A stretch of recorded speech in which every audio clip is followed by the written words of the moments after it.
আগের দিনের ব্লগটা যেখান থেকে শেষ করেছিলাম আজটা ঠিক সেইখান থেকেই শুরু করছি। এখন আমরা আমাদের রিসর্টে মানে আজাদ হিন্দ রিসর্টে ঢুকছি এবং এই রিসর্টের যে প্রপার্টিটা আমি তো আগের ব্লগেই বলেছি এটা একটা নতুন প্রপার্টি। আর এটার লোকেশনটা তোমাদের সঙ্গে শেয়ার করি। অনেকেই তো মন্দারমণিতে এসে লয়েড বিচ রিসর্ট নামে যে বড় রিসর্টটা সেটাতে থেকেছো। তো ওই লয়েড বিচ রিসর্টের ঠিক পাশেই হচ্ছে এই নতুন প্রপার্টিটা গড়ে উঠেছে। তো ওই লয়েড আর এই রাস্তাটার নামও হচ্ছে লয়েড রোড। তো এইখানে কয়েকটা ভালো ভালো রিসর্ট আছে, যেমন এই লয়েড বিচ রিসর্ট, তারপরে আমাদের এইটা যেটাতে আমরা আছি আজাদ হিন্দ, তারপরে মুন স্টার বলে একটা আছে। তো এইরকম কয়েকটা রিসর্ট আছে। আর এই হচ্ছে রিসর্টটার রিসেপশন এরিয়া, যেটা আমি তোমাদের সঙ্গে আগের ব্লগেও শেয়ার করেছি। তো সেদিনকে যেহেতু আমাদের একটু চেক ইন করতে দেরি হয়ে গিয়েছিল, আমাদের প্রচণ্ড খিদেও পেয়ে গিয়েছিল, আর এতক্ষণ জার্নি করার পর আমরা স্বভাবতই একটু টায়ার্ড হয়ে পড়েছিলাম, তো রুমে চলে গেছিলাম। তো প্রথমে তোমাদের সঙ্গে রুম টুরটা শেয়ার করে নিই। এটা হচ্ছে আমাদের রুম ছিল। রুমটা খুবই স্পেশিয়াস এবং বড় ছিল। এইদিকে ঢুকতে এরকম ওয়াশরুমটা খুব নিট অ্যান্ড ক্লিন পরিষ্কার ছিল। আর এখানে একটা বড় মিরর, যেখানে রেডি হওয়াটা খুব ইজি, আর অনেকটা স্পেস ছিল জিনিসপত্র রাখার। এখানেও মানে টি কফি সমস্ত স্যাচেট যেরকম সমস্ত জায়গাতেই দেওয়া থাকে সব কিছুই আছে। আর ওদিকে একটা সোফা ছিল, তারপরে আবার এদিকে দুটো সেন্টার টেবিল মানে চেয়ার ছিল, আর মাঝখানে একটা সেন্টার টেবিল। আর এটা একটা কুইন সাইজ বেড, এটা কিং সাইজ বলবো না, বাট দুজন শোয়ার জন্য তো যথেষ্ট। আর দু সাইডে দুটো টেবিল মানে বেড টেবিল রাখা ছিল। এই হচ্ছে ইন্টেরিয়ারটা। আর এদিকে একটা ওয়ার্ড্রপ ছিল, যেটাতে আপনি আপনার প্রয়োজনীয় জিনিসপত্র রাখতে পারেন। অবশ্যই মিনি ফ্রিজ ছিল, যেটা খুব দরকারি। আর এখান থেকে বেরিয়ে গিয়ে হচ্ছে ব্যালকনিটা ভীষণ সুন্দর, কিন্তু মানে আমি অরিজিনাল নয়েজটা এখানে অফ করে দিলাম, কারণ এত লাউড মিউজিক চলছিল সেই সময়। মন্দারমণির ভাইবস আমাদের সকলেরই জানা দুপুরবেলার দিকটা। প্রত্যেকটা রিসর্টেই যেহেতু সুইমিং পুলে এখন মানুষজন একটু এনজয় করছে, তাই ভীষণ লাউড মিউজিক হচ্ছিলো, তাই আমি এখানকার অরিজিনাল সাউন্ডটাকে অফ করে দিয়েছি। আর এই যে আমাদের ব্যালকনি থেকে ওইদিকে তাকালে সমুদ্র দেখা যায়। তো ওভারঅল এক্সপিরিয়েন্স আমার এই রিসর্টটার ভীষণই ভালো। সামনেটা এরকম বড় লন, যেখানে বাচ্চারা এবং আপনারা ফ্যামিলি টাইম স্পেন্ড করতে পারবেন। আর সামনেটা এরকম ফাঁকা। আর আমাদের তারপরে তো খিদে পেয়ে গিয়েছিলো বলে লাঞ্চ চলে এসেছিলো। লাঞ্চে সেদিনকে আমাদের ছিল হচ্ছে ভাত, আলু পোস্ত, ডাল, একটা চিকেন, আর তার সঙ্গে স্যালাড। তো এরপর আমরা একটু রেস্ট নিয়ে তারপরে সন্ধ্যেবেলায় আমরা ফ্রেশ হয়ে বেরিয়ে পড়েছিলাম সি বিচে। আর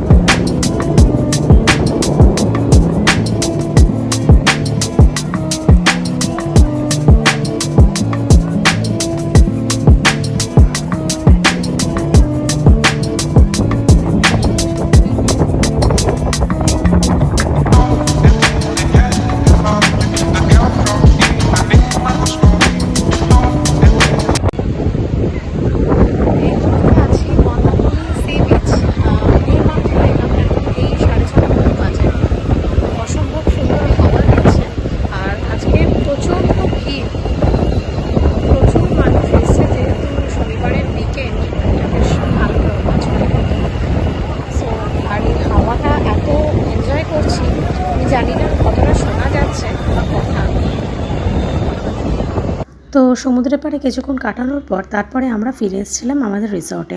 আর রিসর্টের এসে রাত্রিরের এই ভাইবসটা দেখে আমরাও আর নিজেকে কন্ট্রোল করতে না পেরে ডিসাইড করলাম যে একটুখানি পুলে নেবেই পড়ি।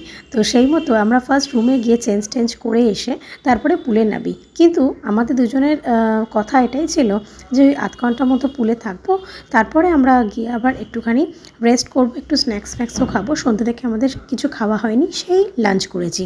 কিন্তু জানেনই তো পুলে নামলে কখন কোথা দিয়ে টাইম কেটে যায় বোঝাই যায় না। তো এই করে আমরা প্রায় 1.5 ঘন্টা মতো পুলে কাটিয়ে তারপর যখন রুমে গেলাম তখন অলমোস্ট 10টা বাজে। তারপর একটু হালকা কিছু স্ন্যাক্স খেলাম আর একসঙ্গে ডিনারটা অর্ডার করে দিলাম। এই নিয়ে আমরা যখন আমাদের হোটেলের ব্যালকনিতে বসেছিলাম, দেখলাম প্রায় তখন রাত 11:15। একদল লোক আমাদের রিসর্ট থেকেই সমুদ্রের পাড়ে আসছে। তো সেই দেখে আমাদের ইচ্ছে হলো যে একটু সমুদ্রের পাড়টায় যাই রাত্রে। খুব সুন্দর হাওয়াও দিচ্ছিল। তো এই এখন আমরা এই সমুদ্রের পাড়ে এসেছি, আর বিশ্বাস করুন এত সুন্দর হাওয়া দিচ্ছিল না, এখান থেকে তখন যেতে ইচ্ছে করছিল না। সাগর কিনারে অমন সুন্দর হাওয়ায় তখন এই গানটাই জাস্ট গাইতে ইচ্ছে করছিল। Good morning from Mandarmani. এটা আমাদের পরের দিন সকালে, একদম সকাল সকাল উঠে আমরা চলে এসেছিলাম সমুদ্রের পাড়ে। খুব সুন্দর হাওয়া দিচ্ছিল আর রোদটা ছিল না, তার কারণ হচ্ছে এর কিছুক্ষণ বাদেই আমরা যেটা অনুভব করলাম, প্রথমে আমরা ভাবছিলাম যে হয়তো ঢেউয়ের জন্য ফোঁটা ফোঁটা জল আমাদের গায়ে আসছে, বাট না, ব্যাপারটা সেটা ছিল না। ব্যাপারটা হচ্ছে কিছুক্ষণের মধ্যেই ঝেঁপে বৃষ্টি পড়তে শুরু করলো। সে তো আর এক কাণ্ড। আবার দৌড়ে দৌড়ে আমরা ওই স্যাকগুলোর কাছে চলে গেলাম, কারণ অল্প হলেও সেই মুহূর্তে বেশ ভালোই বৃষ্টি পড়ছিল। তো যতক্ষণ বৃষ্টিটা পড়ছিল আমরা একটু এদিক ওদিক দাঁড়িয়ে সময় কাটাচ্ছিলাম। তারপরে তো আমাদের আজকে যেহেতু চেক আউট, যথারীতি সময় ফিরেও আসতে হবে, কারণ ব্রেকফাস্টটা করে তারপরে আমরা রেডি হয়ে আমরা বেরোবো।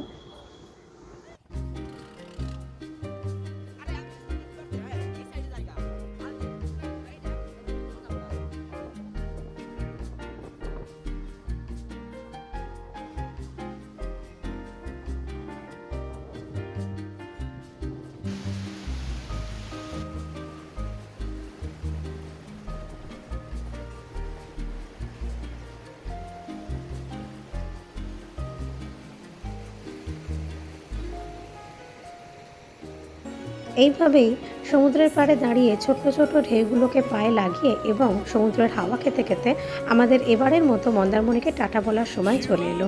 আর মন্দারমণি সমুদ্রকে আমরা টাটা জানিয়ে চলে এলাম ডিরেক্ট আমাদের হোটেলে, যেখানে সেই সময় আমাদের ব্রেকফাস্ট টাইম শুরু হয়ে গিয়েছিল। তো আপনাদেরকে তো এক ঝলকে দেখিয়ে দিলাম ব্রেকফাস্টে আমাদের কী ছিল। তো ব্রেকফাস্ট করে তারপর রেডি হয়ে আমরা বেরিয়ে পড়লাম আজকের আমাদের নেক্সট ডেস্টিনেশন দীঘার জন্য।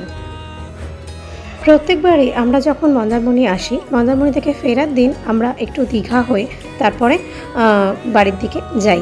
দীঘাতে মোটামুটি স্টে একটাই কারণে করি না, কারণ দীঘাটা একটু বেশি ওভার ক্রাউডেড, সেই তুলনায় মন্দারমণিটা একটু ফাঁকা ফাঁকা, একটু ভালো লাগে বেশি, তাই জন্য। তবে এবারে আমাদের দীঘা যাওয়ার মেন যেটা আকর্ষণ ছিল সেটা হচ্ছে নবনির্মিত যে জগন্নাথ মন্দির, সেই জগন্নাথ মন্দিরটি দেখা এবং প্রভুর কাছে একটু পুজো দেওয়া। আসল কথা বলতে কি, সবসময় তো পুরী যাওয়াটা আমাদের জন্য সম্ভব হয়ে ওঠে না, তাই কাছে পিঠে যখন দীঘাটা হয়েছে আমরা ভাবলাম যে একবার দীঘাতে গিয়ে প্রভুকে দর্শন করা যাক। সেই মতোই আমাদের গাড়ি এখন মেরিন ড্রাইভ রোড দিয়ে চলছে। আর বাইরে যে অসম্ভব রোদ্দুর তা তো আর বলার অপেক্ষা রাখে না। আর এই যে আমরা এতক্ষণে পেরোচ্ছি দীঘার সেই আইকনিক গেটটি, এই গেটটি কিন্তু অনেকের কাছে বেশ একটা নস্টালজিক ব্যাপার। এটা এসে গেলেই মানে দীঘা এসে গেছে। আর এইটা সেই আর একটা পুরনো বাঁক, পুরীর মতোই, যেটা অনেক বাঙালির মুখে একটা বেশ হাসি ফোটায়। এই জায়গাটা দিয়ে আমি আর আমার হাজব্যান্ড দুজনে ছোটোবেলাকার সব স্মৃতিচারণা করতে করতে যাচ্ছিলাম। ও বলছিল আমি যখন বাবার সঙ্গে আসতাম এখানটায় নামতাম, এই করতাম। আমিও বলছিলাম আমিও ছোটোবেলায় 2-3 বার দীঘা গেছি বাড়ি থেকে। তো যাই হোক, এইসব কথা গল্প করতে করতে আমাদের গাড়ি সামনের দিকে এগিয়ে চললো। আর সেদিন আমরা জগন্নাথ মন্দিরে খুব সুন্দরভাবে পুজো দিয়েছিলাম। ওই যে কথায় আছে না, ঠাকুর চাইলে সব হয়। আমরা যখন ওখানে গিয়ে পৌঁছেছি ঠিক 15 মিনিট আর বাকি ছিল মন্দির বন্ধ হতে। আমরা ভাবছিলাম যে এতটা তাড়াতাড়ি কি আমরা গিয়ে উঠতে পারবো। তার মধ্যে পার্কিংয়ের জায়গায় বিশাল ভিড় ছিল। তো যাই হোক, সব কিছু বাধা বিপত্তি কাটিয়ে পুজো কিনে আমরা খুব সুন্দরভাবেই মন্দিরে গিয়ে লাইনে দাঁড়াই এবং সুষ্ঠুভাবে পুজো সম্পন্ন করে ঠাকুরকে দর্শন করে তারপরে বেরোতে পারি। সামনে টোটোটা যদি বাধা সৃষ্টি না করতো তাহলে মন্দিরের গেটটা খুব সুন্দরভাবে দেখা যাচ্ছে। তো যাই হোক, একটু একটু করে আমরা এগোচ্ছি দীঘার নবনির্মিত জগন্নাথ মন্দিরের উদ্দেশ্যে। ভারী ভালো লাগছিল যে পুরী না হোক অ্যাটলিস্ট দীঘাতে এসে তো প্রভুকে দর্শন করা যাচ্ছে।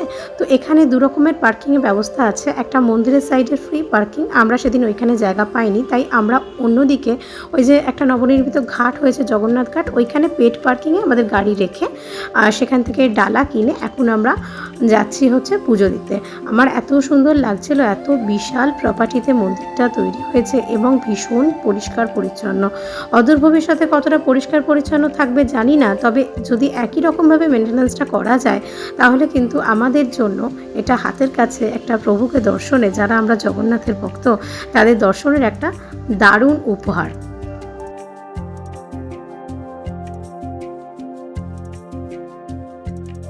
আমাদের পৌঁছতে অনেকটা দেরি হয়ে যাওয়ার পরেও আমরা সুষ্ঠুভাবে লাইনে দাঁড়িয়ে পুজো দিয়ে ঠাকুরকে মন প্রাণ দিয়ে ডেকে তারপরে এখন পুজো দিয়ে বেরিয়ে আমরা একটু মন্দিরের চারপাশটা ঘুরে দেখছিলাম। যদিও প্রচণ্ড রোদ আর গরমে একটু কষ্ট হচ্ছিল, তাও এটুকু সহ্য করে নেওয়াই যায়।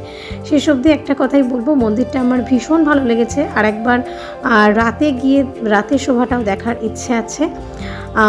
ঠাকুরের কাছে এটাই প্রার্থনা যে ঠাকুর আমাকেও ভালো রাখুক এবং সকলকে ভালো রাখুক। এইটুকুই বলে আজকের ব্লগটা এন্ড করছি। জয় জগন্নাথ, সবাই ভালো থাকবেন।